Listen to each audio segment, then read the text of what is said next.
My name is Dennis Manziel, the president of the Luncheon Club. On behalf of the Pro Football Hall of Fame and the board of directors of the Pro Football Hall of Fame Luncheon Club, I call to order the fourth meeting of the 62nd year of the Pro Football Hall of Fame Luncheon Club. Invocation, followed by the Pledge of Allegiance, will be given by Pastor Dave Ryan, Grace Baptist Church in Canton.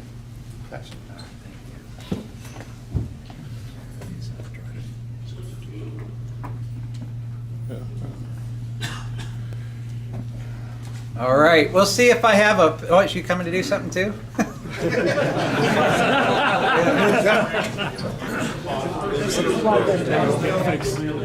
for the all these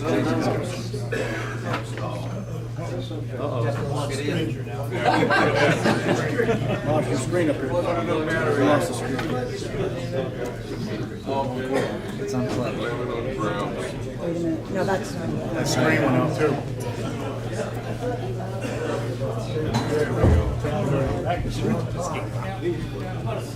Why not?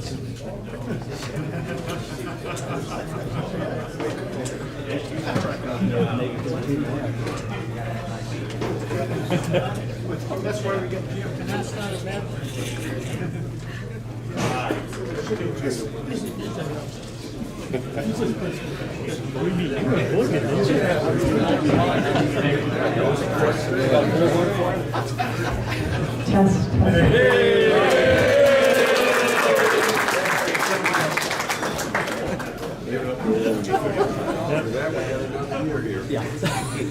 All right, there's a lot of comments that could be made right now, but we won't do that. Thank you.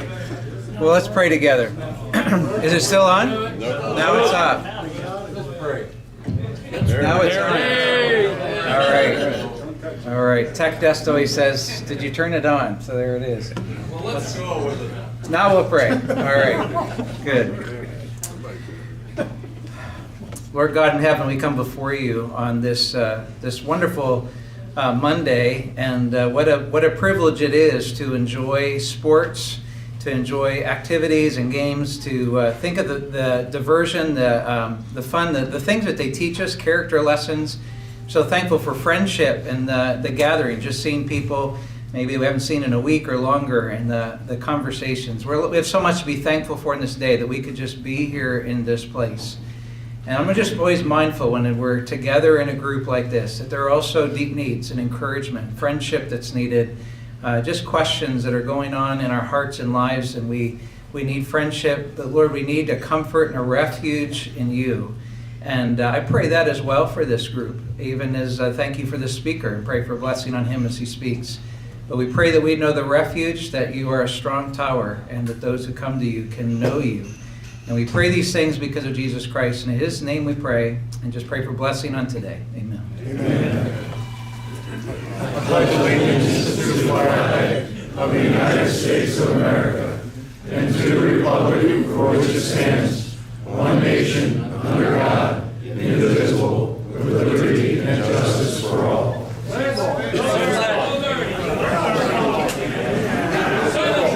Please silence your cell phones, please.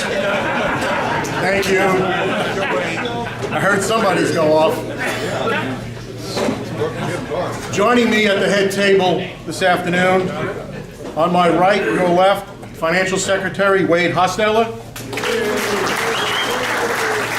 Pastor David Ryan. On my left, your right, Jason Fox, Director of newly formed Walsh men's and women's rugby team, also former coach at Notre Dame rugby team, national champs in 2017 and 2023. Chris Majori, the son-in-law of member Jim Saliola and owner of Powerhouse Gym, where he met Carlin Isles. Our guest speaker today is Carlin Isles, two-time rugby Olympian. And down in front, TJ Downing with MSG Network.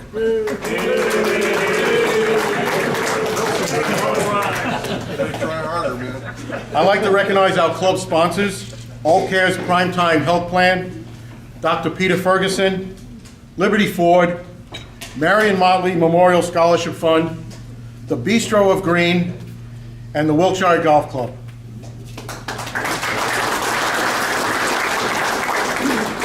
I want to thank Frank Salona for standing in for me last week as I was vacationing down in the Outer Banks and got home safely. I would also like to recognize any new members. I know we had at least 2 new members today join the club. Would you please stand so we can recognize you? Please stand. We have one over here. Thank you, Jeff. And thank you.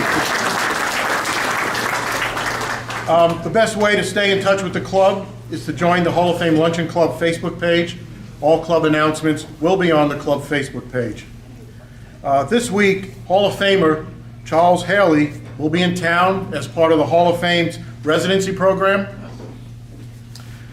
Congratulations to the American League Central Division champions, the Cleveland Guardians. All right. Also, congratulations to the Buckeyes for their win over Michigan State. And it was a tough loss for the Browns this week. Oh, man. The speaker schedules are available in the back if you're interested in taking one. Also, our first meeting at the Hall of Fame will be on Monday, October 28th. We will begin selling tickets October 14th and the 21st. The speaker will be to be announced. We're not sure who it is yet. And like I've been doing from the beginning, I like to do a quote for the day, and this one comes from George Hallis, and I quote, "Nobody who ever gave his best regretted it." Let's do the raffle tickets, 50-50 drawing. The winner will receive $205. I'm going to have Carlin come up and pick the winner. You got it this time? It's a white ticket.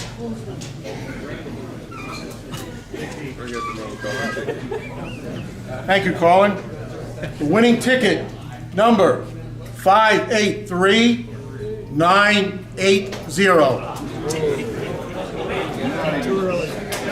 583980. Jim.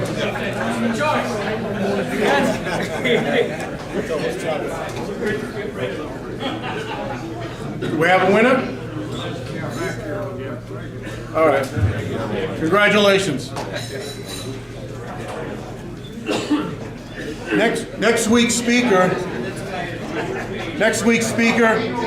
will be Jeff Shreve, the Cleveland Browns announcer. And now I would like to introduce right now Chris Majori to introduce Colin Isles.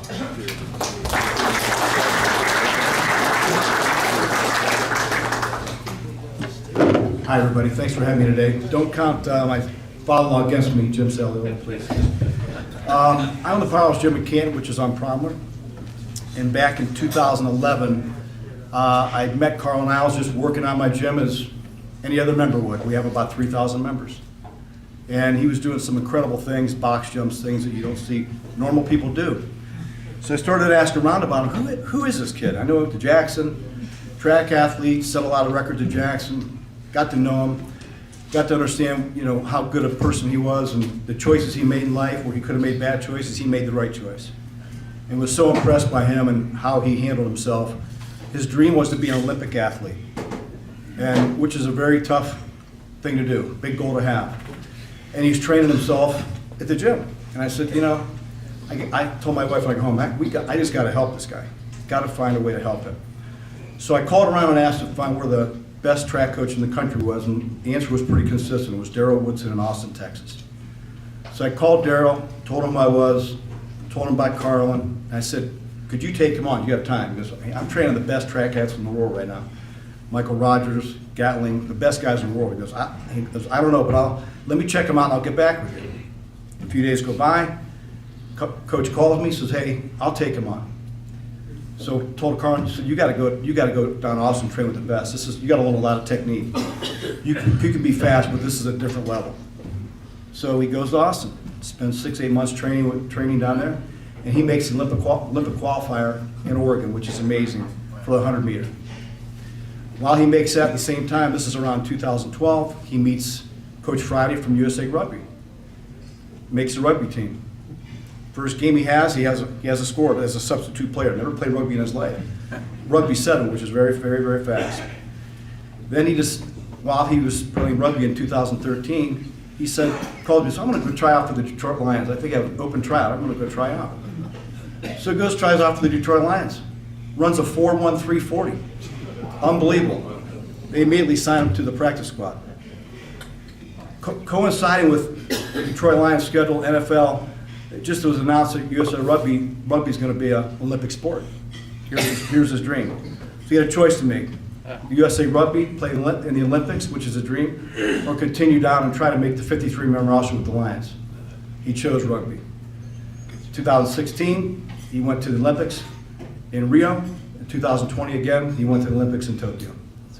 Quick story, and I'll introduce Carlin. 2015, my wife and I go to Vegas to watch the World Championships.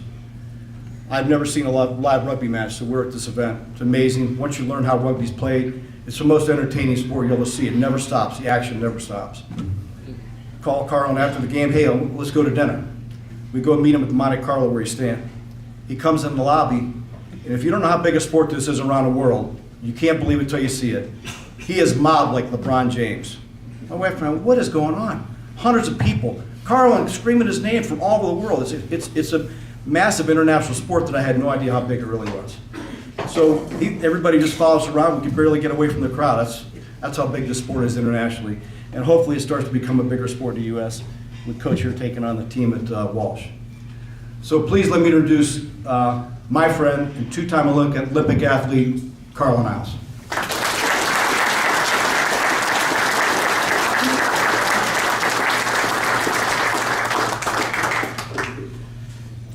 How you doing, everyone? It's great to be here.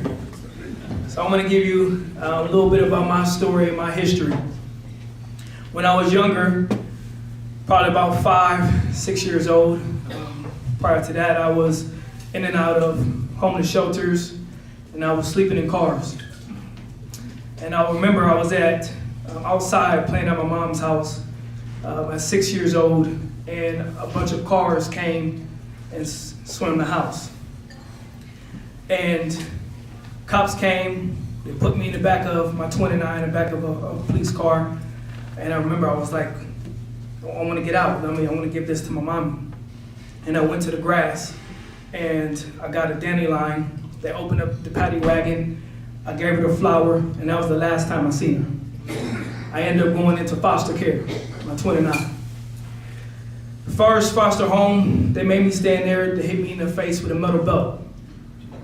And they were very abusive. The next home, I used to run away a lot and to try to protect me. I used to run away a lot because I didn't like the home. I had to fight a lot. I had to protect my 29. And it was a horrible situation. And I remember I prayed. I said, God, please get me out of here. Schooling was bad. Didn't go to school. Couldn't read, couldn't write. And 2 weeks later, God sent me with my parents, my adopted parents who've been a blessing to me so far. And they took us in. We moved to East Canton. My mom wanted a good education for us, so they moved us to Jackson, which I'm glad they did. And that's when the uphill battle for me continued. You know, at that age, I was in 3rd grade. I couldn't read, I couldn't write. And I had to find out a lot about who I was and what I was able to endure. And so I worked hard. And when I was 8, I found out I had a gift. I was playing my football. My neighbor came and said, hey, here's a flyer. And so my dad took me to my first football practice, and he was like, I ran a lap, and we were like, man, your son is fast. And I remember my dad telling me, he said, if you're the fastest, never let anybody beat you. And my obsession with speed took place. Day in, day out, from a kid up until even when I was in the Olympics. When I was in middle school, I used to run hills. I used to wake up even in high school, and I used to chase buses. I used to run 5 o'clock heels in my street. I used to chase cars. I used to jump over cars. I used to do a lot. And I was dedicated to my talent. And I remember when I was young, there was Maurice Correct, I remember him, and he had a gift, and he messed up. And I told myself, I said, God, if you give me a gift, I will never be like these guys who took for granted the gift that you gave them. And I took out clippings of NFL guys who messed up, and I put them on my wall to remind myself the avenue that I had to go in order to achieve this goal and which way I didn't want to go. And I knew I had to go straight. And so Rocky was one of my biggest inspirations because he grew up with nothing and made something of himself. And so in high school, I was running 4.2s in a 40. I was, the fastest in the state in track and excelled in football. And when I got a football scholarship to Ashland, it was a blessing, but then I left. When I left, I was back home, I was working, and I wanted to chase a dream. I had a dream, and I had a vision. I wanted to be out there in the NFL, and I wanted to make it to the Olympics. And I remember at this time, it was in 2011, and I was working at Chris's next door at the warehouse, which is now, and I was training kids. And this guy, and the type of person I am, I don't like to ask for anything, and I'm a go-getter.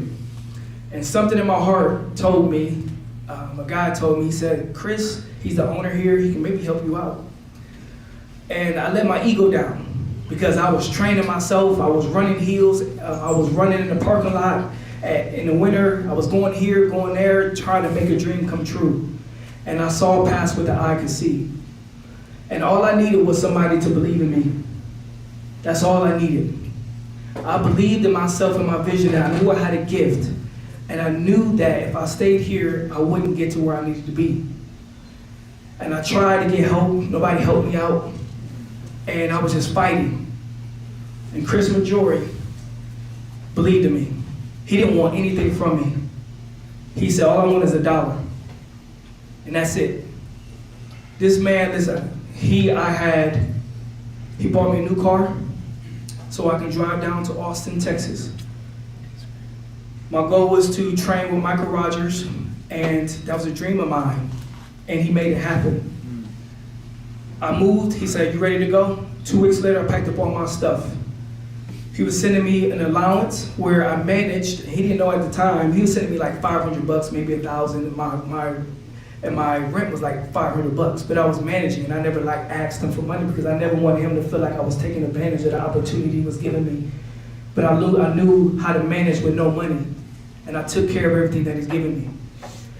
And so 3 months later, I'm running on ESPN. My goal was came true. I was becoming a professional athlete. In 2012 came, I was studying film like I usually do on the internet, biomechanics. And I saw rugby. When I saw rugby, I said, what if I was able to financially support myself? What if I became the world's fastest rugby player? What if I was able to show people that you could do anything you put your mind to if you work for it? What if I was able to tell my story and show people that it doesn't matter where you come from or what your circumstances are. If you believe and you work for it, you can make it happen. And the fifth thing was, what if I made Chris proud, man? I wanted to thank him because he believed in me and he gave me an opportunity. And for me, I wanted to thank him. And when I was studying rugby, I found out who to call on Google. And it was the CEO. I did my research. I sent him a message. The next morning, at 5 o'clock in the morning, I talked to him. And he was like, man, I think you'd be a great fit for the USA team. And so I remember I went back to practice. And here I am 2 weeks from the Olympic trials where I qualified for.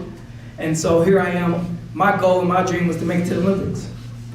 I remember I went to practice, I told coach, and I told the athletes there, I said, hey, I'm about to go play rugby.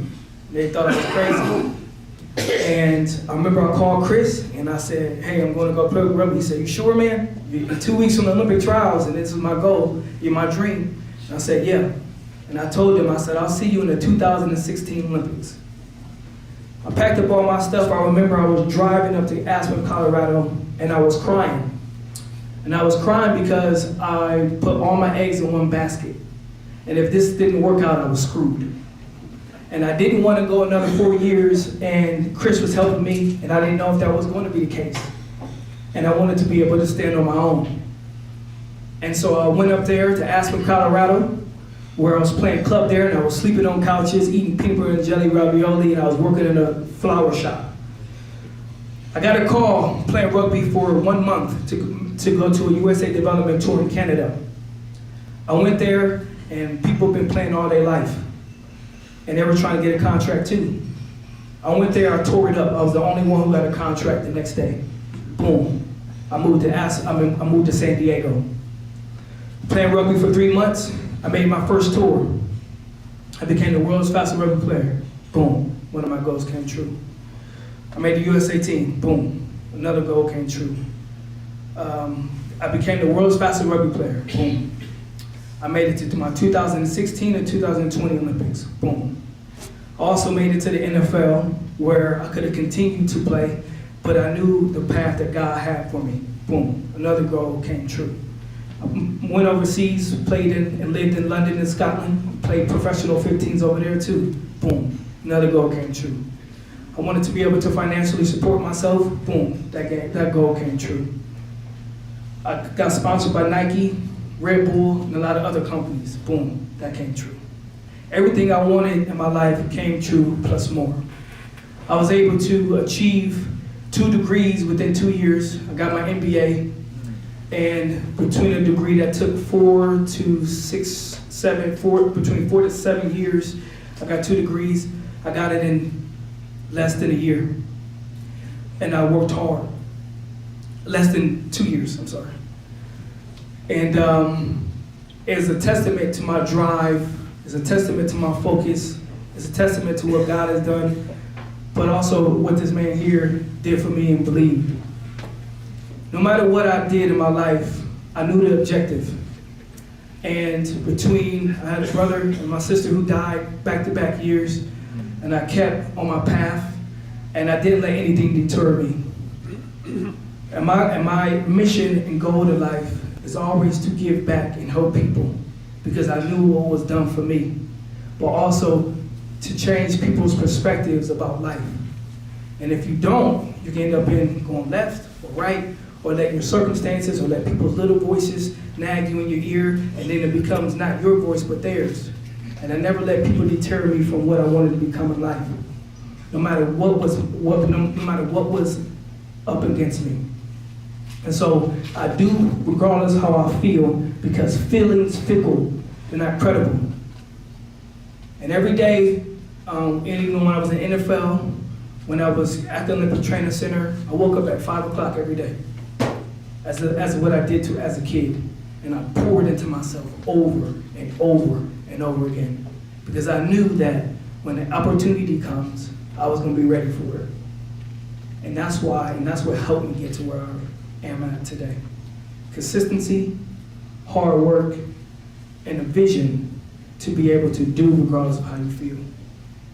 So thank you for having me. Any questions?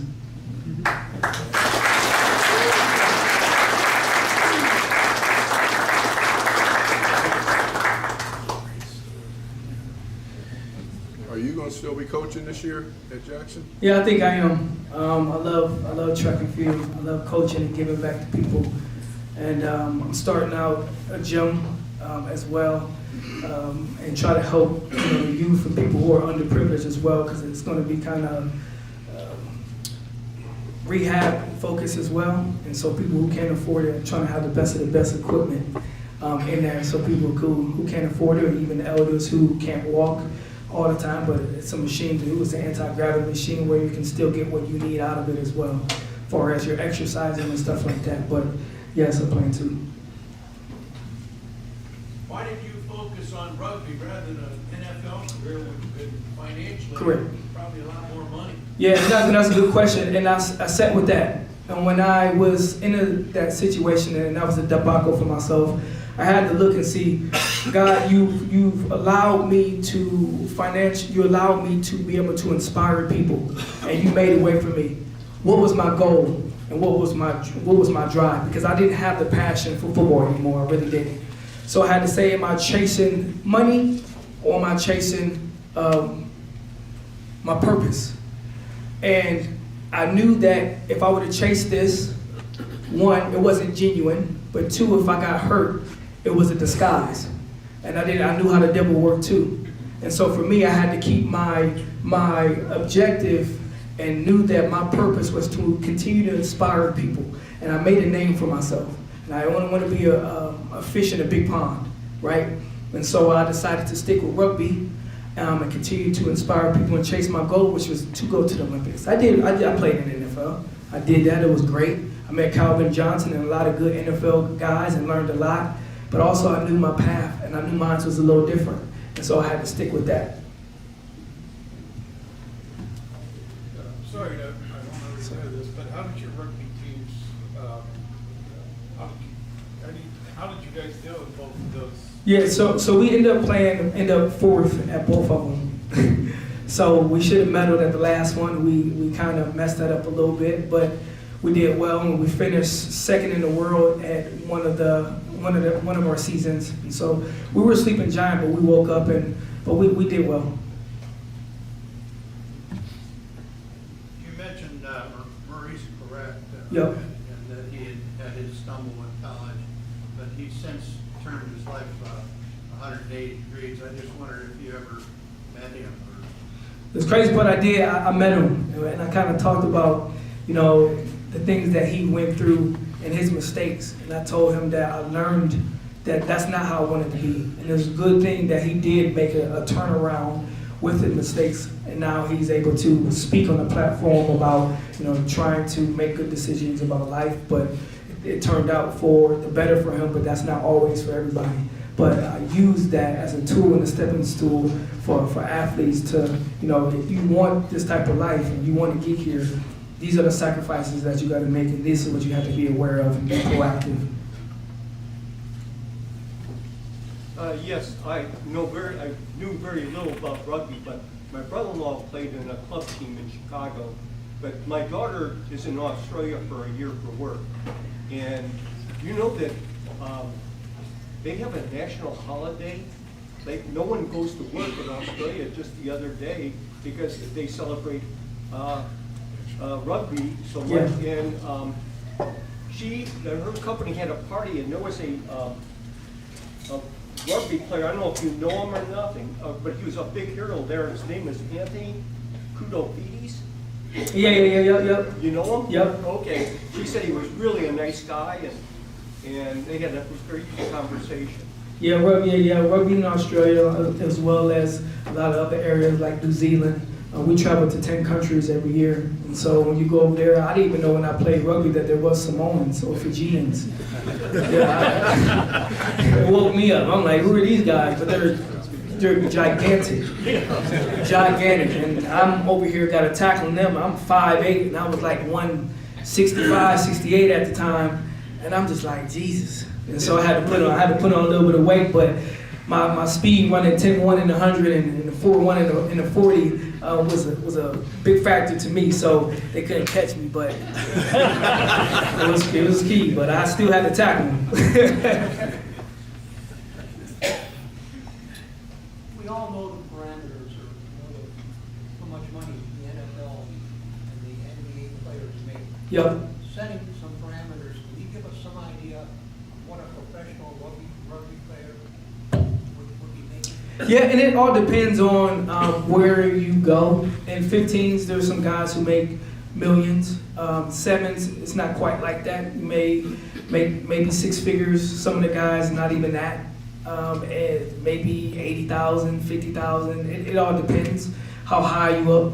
But 15s, you make a lot more money than 7s. 7s is growing, but depends on where you're at and what demographic. New Zealand's, they make a little bit more money. England, because that's originally where it's from, they can do well, but it's different from every state and every country. But with the coach from Wilkshire Yeah. coming down from Notre Dame and being in championship, will that bring some notoriety to the Canton area and bring rugby more into the area? Are you helping with their program? We're working on that. I'm working with them. Yeah, we're working on that. It's already grown. Wash's population was ecstatic about their program coming down. It brought a lot of enrollment, and I think we have a league here too that's trying to develop. So I think it's going to help aid in a lot of different ways. So kudos to them. You obviously had the speed factor for Yep. entering into rugby. Yep. What was the hardest thing for you to adapt to?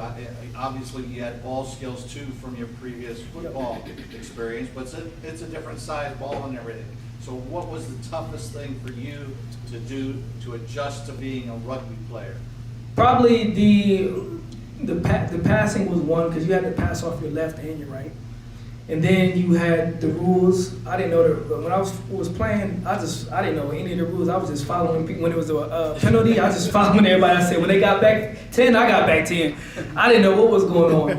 But I was able to disguise it a little bit. I was on the wing, so I just knew to get the ball to me and go. But once it was the rules, and then understanding a lot of the technique, and I knew that the technique, even tackling. When I was in football, when I went to Japan, I got concussion because I led with my head. And I was like, yeah, this ain't rugby, this ain't the NFL no more, this is rugby. So the tackling technique, and then the conditioning. The conditioning was, I've never played a sport, I was tired. When I felt like I was about to die, there's no sport like it. When I tell you that sport prepared me for any sport to play, I kid you not, I could play any sport. Football, track. I went 10-1 twice in a row while just playing rugby. Rugby's, it's so tough, it's so tenacious, but the fitness level in sevens, it is, I kid you not, the toughest thing ever. But those were some of the things that I had to overcome. Thank you. Thanks for coming and speaking to us. And I think of rugby, as far as injuries and that, what do you have bad? Did you get your knees or back or? Man, I was on this thing for a while of no injuries, and then I did my ACL. I broke my radius in my arm. And I'm just like, I was like, man, I think I'm gonna get out of this scot-free. And then the injuries start piling, boom. But you'll have some people, like I had Denny Barrett, who's a bulldozer on my team. He'll get his finger broken, pop it right back in, nose, crack it in, and keep going. I kid you not. They're lunatics. Really. I remember I got stitches in my eye, like both sides playing rugby. They'll go stitch you up, boom, boom, and then go right back in and play. Crazy. But these guys in that sport, and that's why I said, I remember looking back, I said, I would never ever play rugby because, one, I don't want to look ugly. I think I look decent. And so going out there and then seeing these guys and then seeing me, I'm just like y'all. People get their teeth knocked out, they smiling, teeth missing. Yeah, cuckoo. But yeah, I had some injuries and I overcame it, and the rehab process I owned that. But I kid you not, man, rugby players are lunatics, but great guys. Your story is pretty inspiring. Yeah, you do a lot of speaking to different groups and stuff. Man, I try to. I want to do a lot more because I think with my story and what I was able to do, and I was able to navigate. And I think for a lot of people, you're not always going to make it to the NFL or NBA. But if you have a goal in the gym and if you're able to use your gift, there's different sports for you. And that's what I had to be real with myself too, because when 2012 came and I looked, I said, well, my best bet would have probably been 2016 for the Olympic trials. But I said, you know what can I do? Still use my gift, but also be a professional athlete and make it to the Olympics. And when rugby came, I knew, boom. And so finding your niche and your avenue when, when those opportunities come is crucial, because some people are just so gun-ho, I just want to be in the NFL, and they don't open their vision to see what else is out there for them to do to be able to be a professional athlete and inspire people. What other factors, other than age, contributed to your retirement? Man, you know what was crazy was in 2000, was it after the Olympics? I think it was 2017. I was in Spain. No, 2021. It was 2022. I'm sorry. I was in Spain, and I was playing, and for 6 months, I was doing regardless of how I felt. I didn't have the drive. I didn't have the desire to wake up early in the morning to go to practice, and I let time go by just to see if the feelings would settle. It didn't. I also was just like, what I'm going to do after life after sport. And just in case, I remember I was just like, man, I looked up to Chris on a business aspect wise because he was such a good businessman. And so for me, I was just like, you know what? I need to set myself up. And so God was telling me it was time for a change, and I was resisting it. Because on the other side, I knew what was happening. I was certain. I had an income coming. I knew what my day-to-day was going to be like. I had food. I had everything. And I knew that if I made a change, that all that was maybe going to go. And I didn't have that desire and that hunger anymore. And so for me, I said, you know what, Coach, I remember I cried when I was talking to him because I knew that I was going to start from zero. I knew the money was going to stop. I knew all that. But I decided to do it anyways. And so I remember I was just like, you know what? I have 2 kids. They're in Austin. And I wanted to give their mother a break as well because she sacrificed a lot. And I wanted her to have a break, find her, herself, her life, her significant other, if that was the case, but I also wanted to mold my kids too.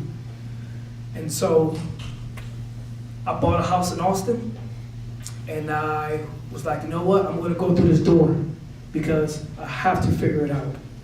And when I did, that's when I got my 2 degrees. I got out on the other end. I was a supervisor for Parks and Recs. I also became a principal. I was a child advocacy specialist. I represented kids who were abused and neglected in court.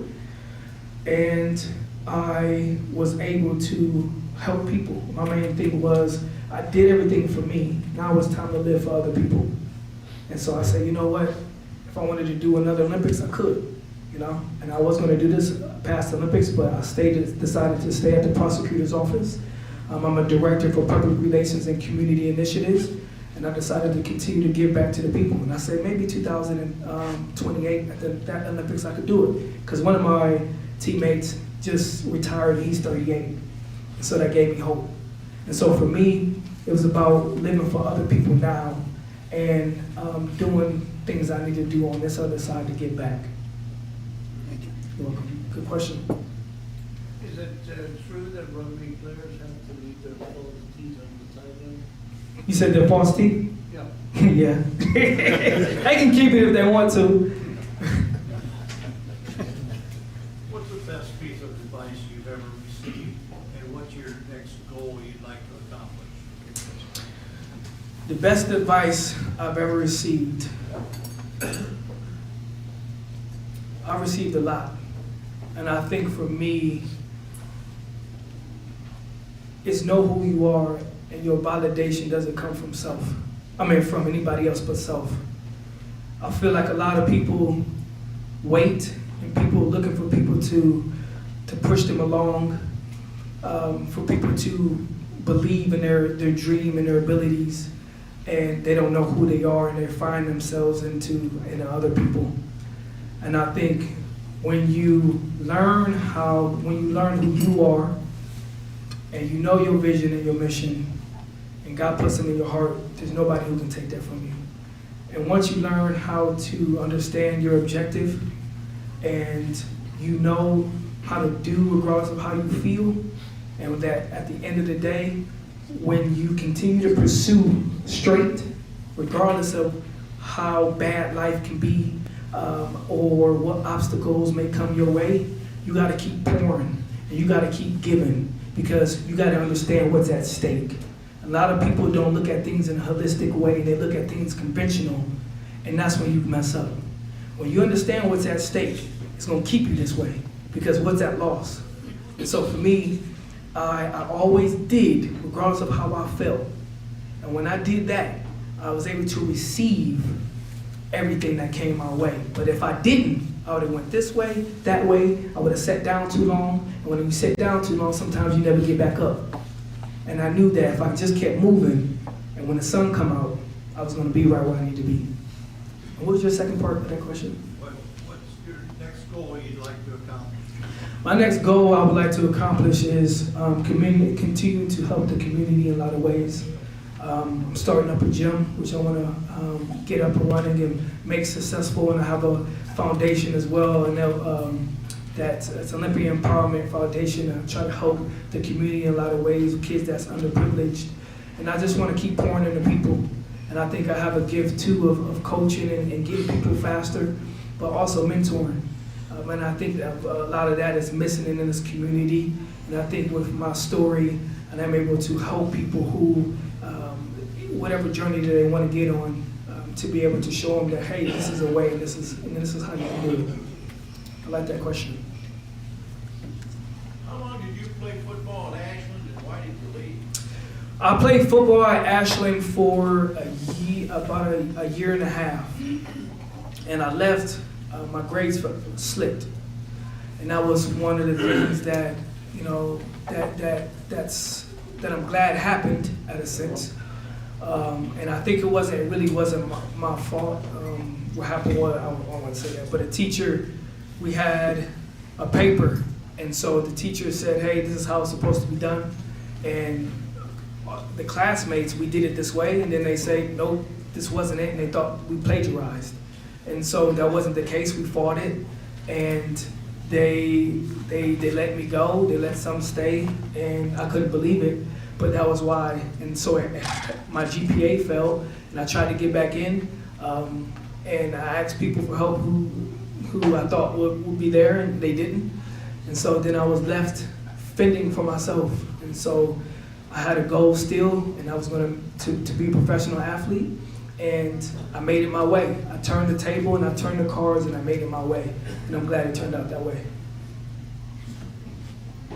There was, at one time, there was a Canton rugby amateur called the Mad Dogs. Yep, still here. Okay, I'm a dentist, so I saw some horrific. Yeah.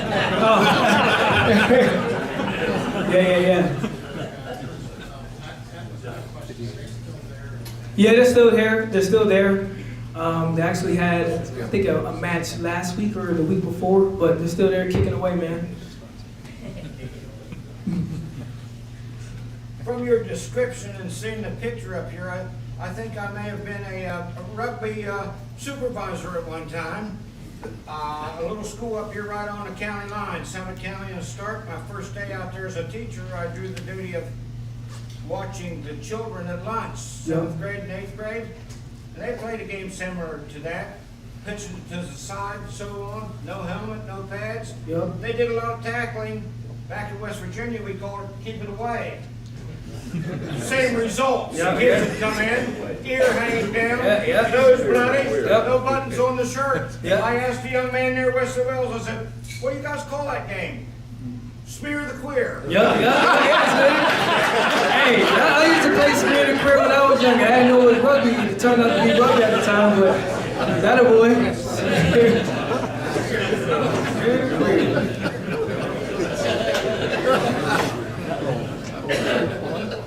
Where's your gym going to be? It's going to be in Texas?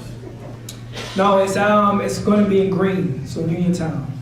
So it's a nice location by the district market, right by the tech companies behind there. So it's like 3 minutes from the high school.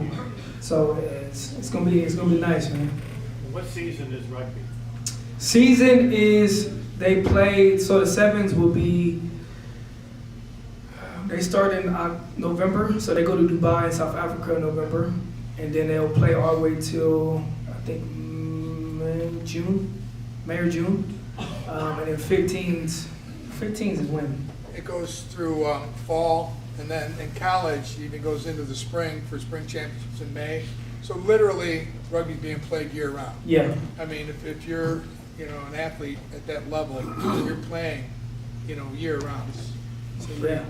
It's pretty tough. It's brutal, especially living out of a suitcase from month to month when you travel. So we'll go to South Africa for a week. We'll play 6 games, and then we'll travel to Dubai, and then we'll play another 6 games. So you'll play 12 games in 2 weeks. You'll come back home, train again, and then leave. Do professional rugby teams have a draft like other pro sports? That's a good question. So the MLR have a draft now. That's the 15s. Our 7s don't. So every time they're bringing people, you have to try out. And so you'll get a contract. The contract will maybe 1 or 2 years, but they just keep renewing it. But every time we travel to another country, every time we make a tour, we have to make it. So there's no guaranteed spots. Luckily, I was gifted enough and good enough, and I worked my ass off, excuse my language, every day that I didn't let anybody, say that you're not going to make it. But nah, yeah, that's how that works. So they'll have scouts that go and watch people, and they're like, I think you're good, we'll bring you into camp. And if they like you, they'll sign you. If you don't, they'll send you on your way. There's a pathway Yep. that you go through, and they pick, people to come and try out. And, people saw him right away, and they said, oh, you're coming with us and going, you're taking this path. So that was kind of important. Is rugby tougher than J-League football? I believe so. I mean, rugby, it's 2 different things a little bit. I know in football, they could be goony too, because I'm trying to knock your head off. But rugby too, it's tough. I remember even I go into tackling, I go into the hit, and I'll see a Fijian, and he'll give me an extra to let you know I got you. And then sometimes smash your head into the ground. But it's the physicality is different. The demands of the sport, man. When you're in training and you're tackling, and I'm sitting here, I got Danny Barrett, who's probably 250, 230, and he's a solid guy, and we're going hitting on. I'm trying to tackle him and got to get up and do it again. They're 2 different beasts, but I gotta say, man, rugby's a lot. I'll give it to rugby because it's different. It's a different. You have a different mindset. They don't care about nothing. How many officials are in a soccer game? In a rugby game? Yeah. You have 1 center and 2 assistant ARs on the side that can call foul play or help the guy through a mic. But there's 1 guy, and for a 15s match, you have 30 guys you're trying to, and then for 7s, you got guys like that running away from you. So you have to be able to keep up with him. Yep. So it's pretty tough. What are the dimensions of the field? The field is 100 meters long and about 65 to 70 meters wide. What does that mean? So a football field will fit inside of a rugby field. So that's a lot to cover. Yeah. 53 yards wide for football, I believe, and 70 yards would be 77 or so. Yeah. So a whole rugby football field will fit inside of a rugby pitch. So it's a lot of meters to cover. Did you say you had half a dozen games in 2 weeks? Yeah, so we had 12 games in 2 weeks. And listen, after you play the first day, right, you wake up, and I kid you not, bruised, battered, sore, hard to get up, and you're trying to do everything you can, and you feel like a brick wall has hit you. And I remember I was looking at Perry, because he's my roommate. And I'm like, Pete, my body hurt. How we gonna do this? And so we gotta talk to each other like, see, I need you today, man. And so you get up, you go through your routine, because you eat breakfast. Like, all the teams are in one hotel. So you got 12, 16 countries in one hotel.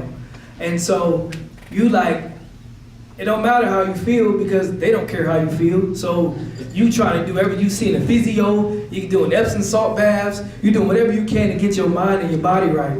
But it's a lot of games played. And I remember when you play, we say we're going to these dark places because we trained to go into dark places like Navy SEALs. where you almost black out, but it's so tough and so hard that when you go play, that it's easy. But when you go out there and you play and you're winded, and I'm looking like, oh, I don't even know if I can run this. If I get the ball, I got to go 80 yards, and if the line is on the game, you got to look deep within yourself.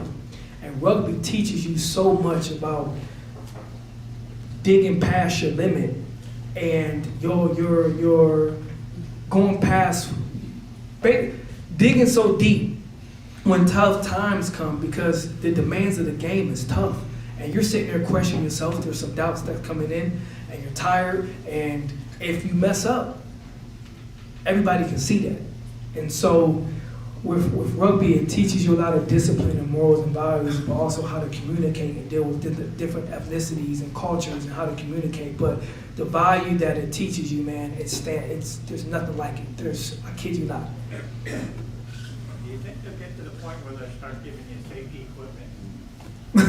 Well, they had some people have some headgear a little bit, guys who get cauliflower ears or want to protect their heads a little bit, but it's look really thin. But I think the way our technical aspect of the game and how we approach it and how we tackle, you can't just go in and just lead with your head and not wrap up and things like that. So I think the way the technique is and how we keep practicing that to keep ourselves safe, I don't think we'll need it. But also it's a gentleman's game, so we don't want to be like, we don't need no equipment. We men out there. Yeah, I'm not real familiar with rugby, but what are the positions in the seven, and what is your? I mean, you have a center, you have a fly half.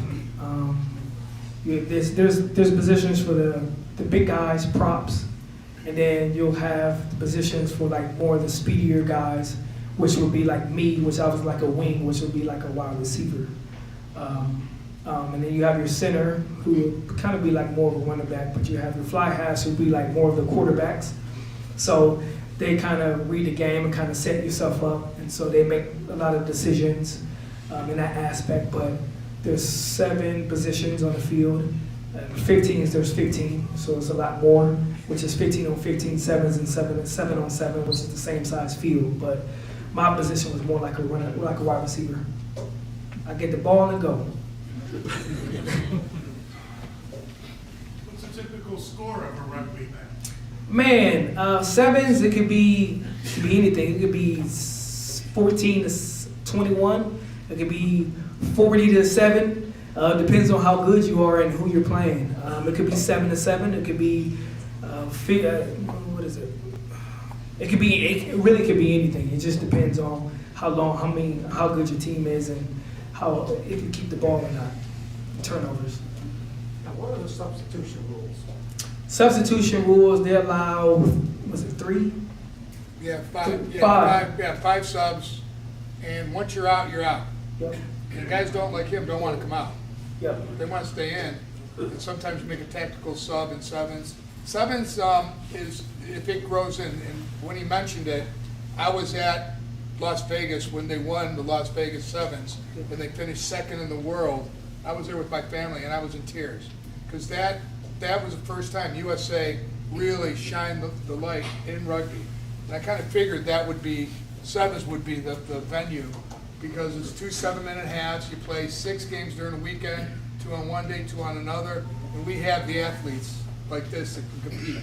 15s is 2 40-minute halves with 15 guys, and there's a lot more going on. We're still a little ways in 15s from being in the spotlight.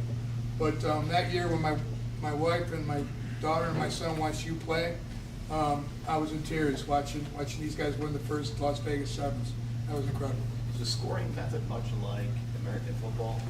So it's a try is 5 points, and then a conversion is 2. And so depending on where so the goalpost could be here, depends on where you set the ball down. And so a try is you have to place pressure onto the ball, onto the ground.